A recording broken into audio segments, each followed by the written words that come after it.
بچپن میں جب امام حسین علیہ السلام یہ دیکھتے تھے کہ زمانے والے ان کے بابا علی اور ان کی والدہ بی بی فاطمہ زہرا سے کتنا بغض رکھتے ہیں، تو امام حسین نے اپنے آپ سے وعدہ کر لیا کہ اللہ نے مجھے اگر ہزاروں بیٹے عطا کیے تو تمام بیٹوں کا نام میں علی رکھوں گا، اور اگر 1000 بیٹیاں عطا کی تو ہزاروں بیٹیوں کا نام فاطمہ رکھوں گا۔ امام حسین نے ایسا ہی کیا۔ اللہ نے امام حسین کو 3 بیٹے عنایت کیے اور 3 بیٹیاں۔ ان کے نام نواسۂ رسول نے یہ رکھے: علی، اس کے بعد دوسرے بیٹے کا نام علی اکبر، تیسرے بیٹے کا نام علی اصغر، اور بیٹیوں کے نام فاطمہ کبریٰ، فاطمہ صغریٰ اور فاطمہ سکینہ۔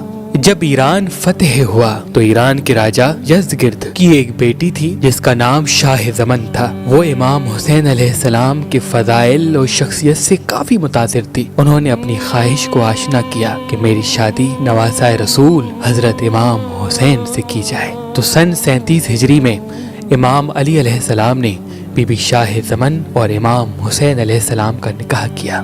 نکاح کے بعد امام حسین علیہ السلام نے چاہا کہ وہ انہیں شہر بانو کہہ کے بلائیں، تو تب سے آپ کی شخصیت بی بی شہر بانو کے نام سے پوری دنیا میں یاد کی جاتی ہے۔ تاریخ نے لکھا کہ آپ امام حسین علیہ السلام کی بہت زیادہ عزت کیا کرتی تھی۔ امام حسین علیہ السلام جہاں بیٹھتے تھے تو آپ ان کے قدموں میں بیٹھا کرتی تھی۔ دوسری عورتیں کہتی تھی کہ آپ تو ایران کے بادشاہ کی بیٹی ہیں اور امام حسین کی بیوی ہیں، آپ ساتھ کیوں نہیں بیٹھتی؟ تو آپ فرماتی تھی امام حسین نواسۂ رسول ہیں، فاطمہ زہرا کے بیٹے ہیں، میں ان کی کنیز ہوں۔